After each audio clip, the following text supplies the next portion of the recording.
But if you really want to show like this, no work, more family. It's that kind of connection I feel. I usually say that IKEA is my work, Amrut is my passion. Why do you think Amrut's become more and more popular? What about it is working for the market? It's great whiskey. I have probably one of the biggest collection of Amrut in the world. Hi, you're watching Your Story with me, Sriram Devatha. Today I have a special guest who's a brand evangelist, but who's not part of the brand. He says he does it because it's a family, not because it's work. Let's talk to Dennis from Sweden, who's a fan of Amrut. Hi Dennis, welcome to Your Story. Thank you for having me. Nice. Why don't we start off? Can you tell me how you started interacting with Amrut single malt? It was about 10 years ago in Sweden. For being an Indian single malt, it was like very interesting. I was not afraid. I thought it just was exotic and I had to try it. And I liked the name, the logo. So for me, it was a must try. And the first try was really good. And where did you try it? Did you pick up the bottle? The only classic on the first one. It was on a tasting. Okay. So after that, I bought some single casks. Okay. And they were even more amazing. Okay. So when I get hooked on something, I'm going in for 100% or more. So before you tasted Amrut, were you a big fan of whiskey or single malts? Or I did try my first whiskey that I liked, 2003, when we had our first child. It's like when you have a child, you invite your friends to celebrate. So I went to the Sweden Systembolaget. We only have one place to buy spirits in Sweden. And I asked them for the mildest whiskey you have. So that was the first time I drank a good whiskey. And then we had the second child, I had a new one, and the third child. And then around 2009, I started a whiskey club in the town I live. okay. So we're having regular tastings. Okay. And as I said, like somewhere in 2013, I interacted the first time with Amrut. And do you recall anything about it? What specifically hit you when you had it? Was it something? It has so full of flavors, spicy, fruity. Yeah, it was like perfect for me. Interesting. And was this the first world whiskey outside like they classify, right? You either have Scottish, you have the Irish. No. Was it the first world whiskey in that sense did you have? Or was there something else you could try? Yeah, I had a lot of Japanese whiskey and okay. Yeah. So, but before that it was Scottish and Japanese. But now you have a new part of the world, like from India. Right. So you just showed me your tattoo. Why don't I ask you about it? You seem to have two of it. Why did you get it, or when did you decide to get it? Yeah, as I told you, if I find something really interesting, it's like me. First, I liked the name, Amrut. Okay. Then they came from India. It was more even, right. Exciting.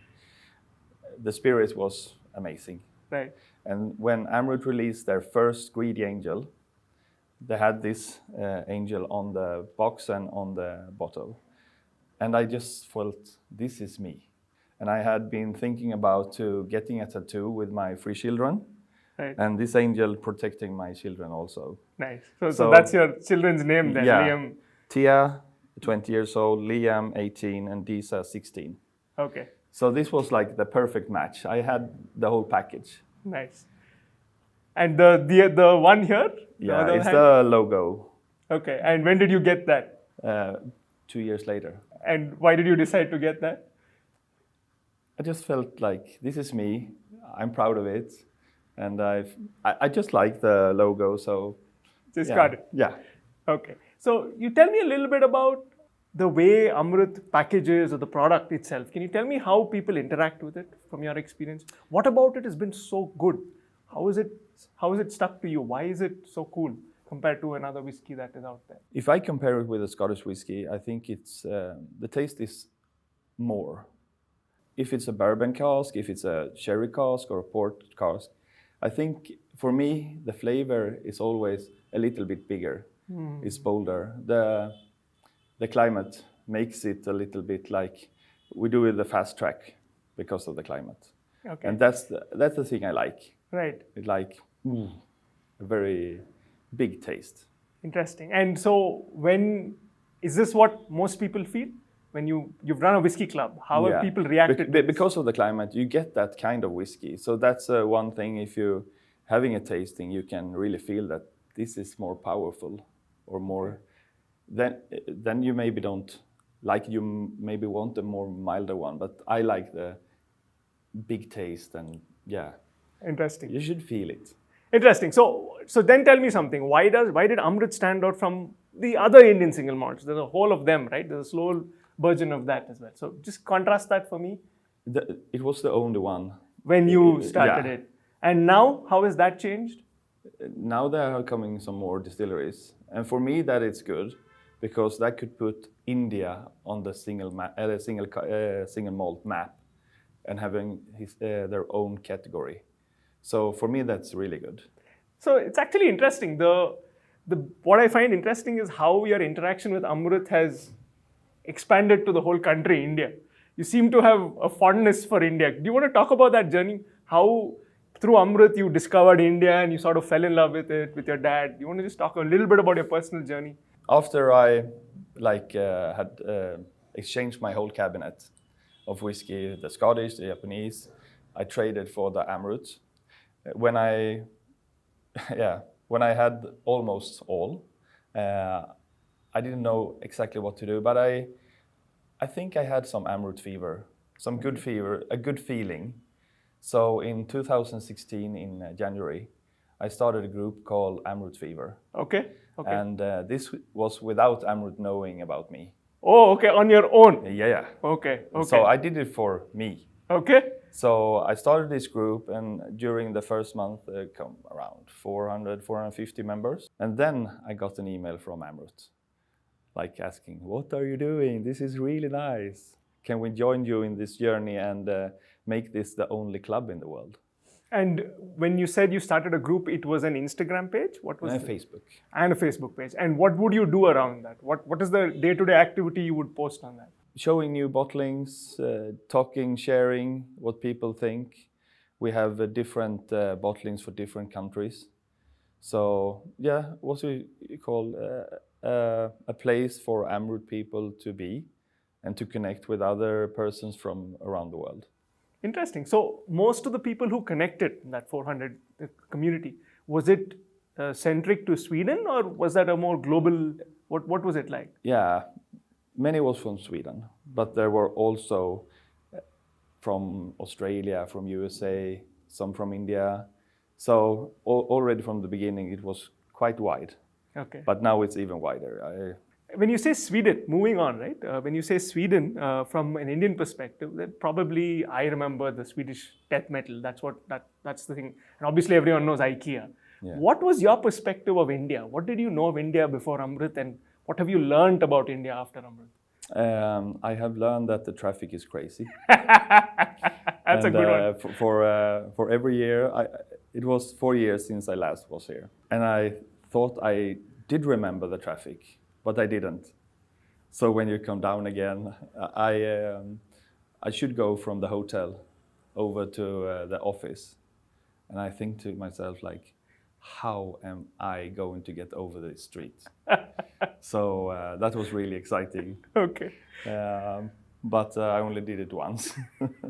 I was picked up the other time. So, but of course, me coming from a small town is where IKEA started.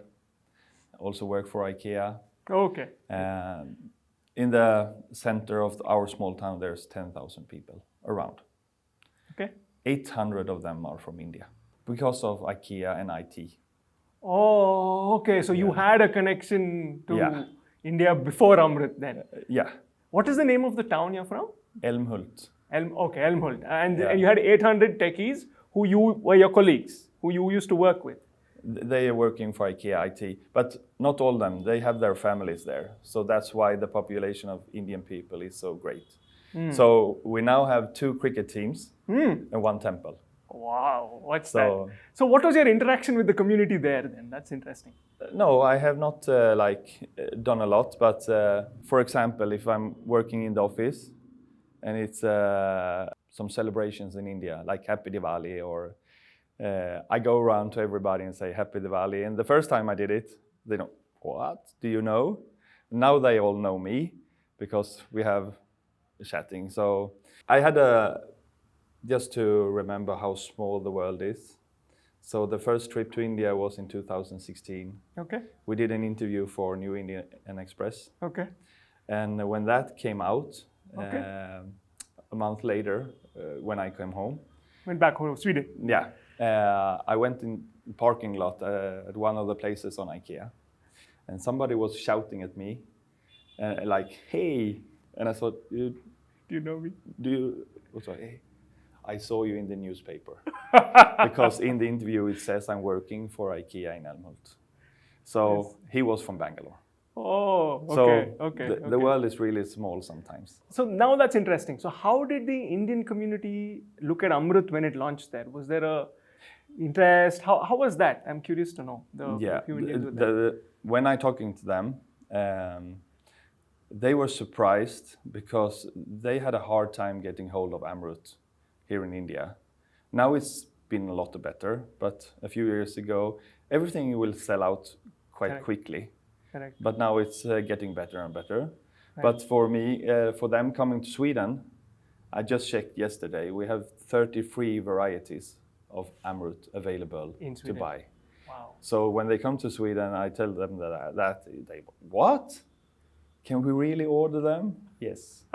So they go into Sweden to buy Indian single malt. So let's move on to the people behind the brand, right?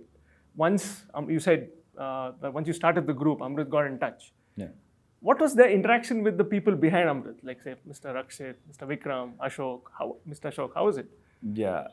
In these times, I don't say I work for Amrut, I work with Amrut, because I feel it's more like a family for me than a work. I'm not working there, I'm just doing what I love. So that's the thing. So I'm really happy for having that connection because, yeah, I don't know what to say, but I just love that kind of connection. I usually say that IKEA is my work, Amrut is my passion. That is such a nice thing to say. So that's very clear. Yeah. You don't work for Amrut. You're doing this because you love this. Very Yes. simple. You work for IKEA. What is it that you do in IKEA? Can you tell me a little bit about yourself? Yeah. IKEA, where I come from, is the birth of IKEA. So they're working over 5,000 people. Mm. So we had the first warehouse. Mm. The first warehouse is now a museum. Wow. So even my baby chair is now in that museum. So I can go there and watch my own baby chair in the museum. Okay. We also have the only hotel in the world, IKEA hotel. There. Yeah, because every new products will be like, you can see them. Next year's collection, everybody from every warehouse in the world will come to see next year's collection. So then we need a very big hotel. So usually when I come here to India, I will bring some stuff from the IKEA museum because that's the only place you can buy those things. You can't buy it on any other IKEA. Okay. What is it that you do in IKEA specifically? I work in one of 17 different houses of IKEA in Amrut. So I'm doing the logistic part. Okay. So I'm taking care of all the post packages coming in and also sending everything out. It could be a sample, it could be custom papers, computers. So I'm interacting with a lot of people and I like interacting. Very nice, very nice. So I think that helps. I think that sort of spills over. Now I want to come to the bit about how whiskey, single malt consumption, the market trends, like they say, what has been popular, what is going down. How have you seen it? Because you've been in the thick of things. How has, let's talk it through Amrut itself. How has Amrut's popularity changed over time? I think it's just growing and growing. Okay. People starting to recognize Amrut as a really good brand. Mm-hmm. For example, in Sweden now, not many people know that Sweden is a very big country for whiskey. Some of the whiskey fairs we have, the one in Gothenburg, also one of the biggest cities in Sweden, but small comparing to the towns in India. We're having like 10,000 visitors on the Friday, Okay. and 15 on the Saturday. Wow. Okay. So it's huge. huge. And why do you think Amrut's become more and more popular? What about it is working for the market? It's great whiskey. Very simple. Simply, yeah. Okay, I'd like to hear a little bit about how the whiskey is definitely it, obviously, but there's a lot of, if you look at marketing today, they say quality is like the basic thing. If you don't have good quality, you shouldn't even be in business, right? Yeah. But what more about quality do you think that Amrut offers?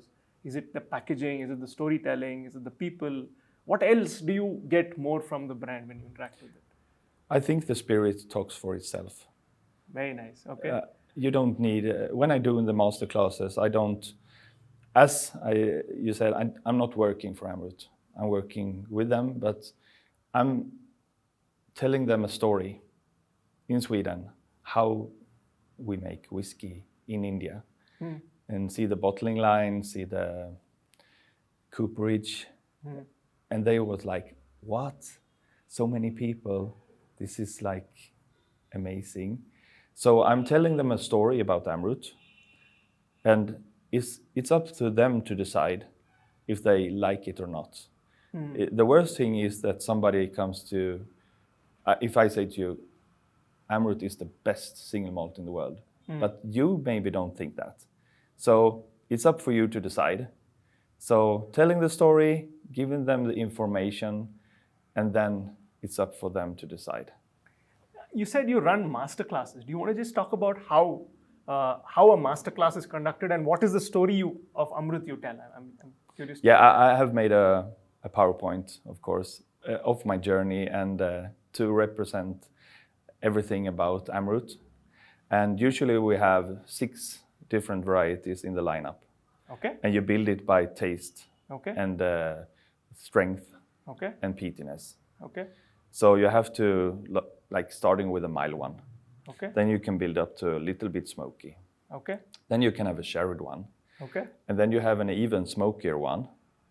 And when you are coming to the 4th, because people said there was a little bit smoke in number 2, but it was further smokiness in number 4. So when we're coming back to number 2, the smoke is gone. And then we move further to maybe a port. Okay.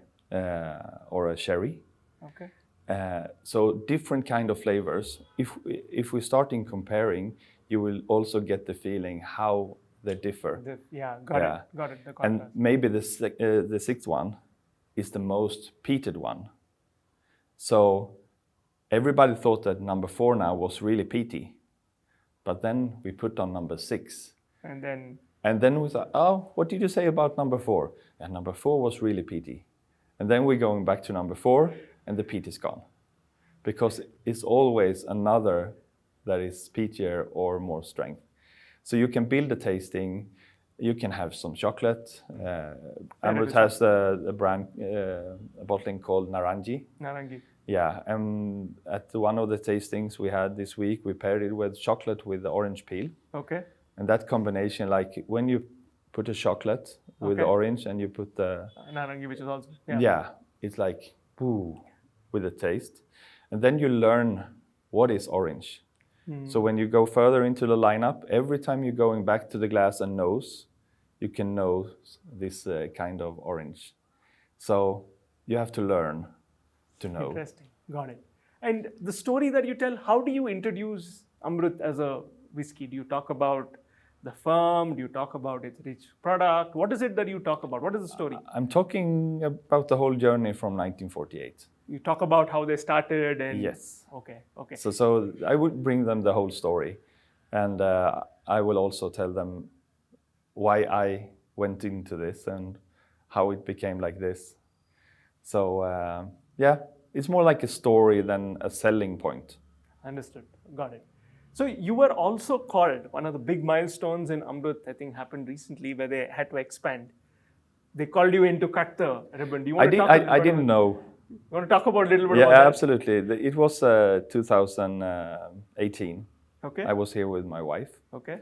And it was good to have her with us, with me, because she knows that I'm doing a lot with Amrut, but she don't really know how it will be like, how the people at Amrut loves the things I do for them. So it was a good way for her to see the appreciation from Amrut. And we went for the distillery tour, and we went first in the old part. Okay. And then we came out because I had not been there since 2016. And I did know that something was happening. They was building a new plant. So when we came out and we saw this, there were a lot more people than it used to be, and it should be. And there was the MD, and there was the production manager, and everybody was there. Right. And I said to Linda, "Oh, I think we will go to see something special." Right. So we went there, and I saw the ribbon on the new. Yeah, and I said, "Oh, I'm going to film this." So I stood there, took out my phone, and I was shaking like this. Oh, we are going to see the integration of the new distillery. Yeah. And then this MD came and tapped me on my shoulder and said, "You can take down your phone now." And I said, "No, I'm going to film this." "No, you can't. You're going to cut the ribbon." And that was very touching, right? Yes. Do you want to talk about, that's very interesting. So these are some of the emotional moments where you connect with the brand. I think another one you spoke about was with your father. You also brought him here to India. Yeah. You want to talk a little bit about that? Yeah, the time it was the year after, 2019. Right. And my father is also a big fan of Amrut. Okay. Maybe because of me, because I've treated him with a lot of Amruts. He has been like on Canary Islands and things like that, going on, holidays. Yep. But for him being 78 years old, he can understand English but not talk so well. But he still have the way of get people to understand him by gestures and so on. So that was his trip of his life. Okay. So it was very nice to do this with him. So yeah, we had a blast. And what all did you do? What do you usually do when you come to India? He really liked the food. Me and Ashok, also now the master distiller, we went for Kolkata for doing a tasting one day, and then went back. So I did leave him alone, but he managed that really well. So for him, that was like, he has never also seen this traffic, so much people, because if we compare, Bengaluru has more people than the whole of Sweden. So right. That's a lot of people. Yeah. So for him, this was like a milestone. We talk about it nearly every time. Do you want to talk about your Amrut room? I think what you shared, I remember having a chat with you, is how big your collection is. I think do you want to just talk about how you assembled that collection, and it'll be interesting to hear that. What I can say is I have probably one of the biggest collection of Amrut in the world. Wow. Probably. What all do you have? Do you just want to talk about that? I have like 60 different varieties opened. Okay. Because I usually tell I'm not a drinker, I'm an enjoyer. Because drink, I don't think that word is a good word. But an enjoyer, then you enjoy it, not for being like drunk. Correct. Just for enjoying. Got it, the taste profile. So if I get the chance, I like to buy 2 bottles. Okay. One for enjoying, one for keeping. So for example, when Amrut released their first Greedy 12, the 12-year-old, this was 100 bottles worldwide. 100 for the whole world? Whole world. And the allocation for Sweden was 4. Oh my God, okay. And because I was working for the importer, I got the chance to buy 1 because the things I do for the brand. So, but I wanted 2. So we had a tasting with Ashok Shukalingam. He was the brand ambassador at that time in Sweden. So we had 3 tastings. So when they came to the tasting, they got like a paper. One at each tasting got a chance to buy a Greedy Angel 12. Oh, okay. So it was only meant for those who really went for the tastings. So one of my friends that's working in the business in one of those tastings, got the chance to buy one. Mm. So as soon as I got to know that he was supposed to get one, I was like talking to him, I will have this one. So the day he got it home, he had it in his own possession for 12 hours before I went down with a card to collect it, and I exchanged it with a very old Macallan. Okay, interesting. Because for me, I wanted the Greedy 12, and I told my dad, if I'm doing this exchange now, we're going home today, we open it up and enjoying. So I think I was the first private person in the world that opened that bottle. Wow. Do you want to just talk about your favorite amongst all the ones that you have? Which is the one that you're like, if you had a chance, like, I want to drink that now? Yeah, the 12-year-old is. Greedy Angels. Yeah. Right. That is, you can see. Yeah, you're smiling. So you are here in India again for the 75 years of Amrut since it was founded, 1948, right? Yeah. What have you done so far, and can you tell me what you've done What now? have I done? Yeah, why don't you tell me that? First of all, I landed very early last Saturday. Okay. I think it was like 5:30 or 6 o'clock. Okay. I was picked up at the airport, went to the hotel, Okay. tried to sleep for a few hours. Then we went to the event at Taj, Okay. West End, to have going to the celebration part of it. And yeah, that was truly amazing. And I was so proud because I was one of the speakers. So after nearly 3.5, 4 hours, it was time to me to speaking to 400 people of Amrut. And the most honorable thing is that I was the only one outside India to be invited for this. Wow. Yeah. So you really have a special place. Yeah. For me, it's feeling still no work, more family. It's that kind of connection I feel. So that's the nice part. I'm feeling very welcome when I come here. So that's a very nice feeling. Understood. So what are the lessons that other companies, not just whiskeys, anyone, as a brand, if you want to build a nice company and have a customer or consumer like you, the well-wisher now almost, not even, what does it have to do? What has Amrut done? I know you said it was the product, but there's got to be more, right? How can a company do this? Because it's so interesting. I think this is a very hard question. For me, it was just like the total package for me was very nice. I don't know if there are anybody else in the world like me. I don't know. Hopefully there is. But if you like something, I like to show it. As the tattoo of the Greedy Angel, you don't know that this is Amrut if you're not connected to the brand. Correct. Right. So for mostly people, this is a nice tattoo. And the other one, you can't see it from the front, but you can see it from behind. But if you really want to show like this, you're doing it for yourself. You don't do this, I won't do this tattoo for showing Amrut that I love them. I do this for me. Very nice. That's actually a very very insightful, because I think you're right. At the end of the day, every brand or company has to make you feel a certain way, right? And if it makes you feel that way, then it probably works. You have to be true to yourself. If you're true to yourself, it will be good. Then you don't lie. If you do the things who you are, then it will be coming out right. Interesting. So I think I've gotten everything that I wanted to ask. Why don't we just do a quick rapid fire? A couple of ones I'll fire and you just answer it as quickly as you can. Peated or non-peated whiskey? I tell you like this.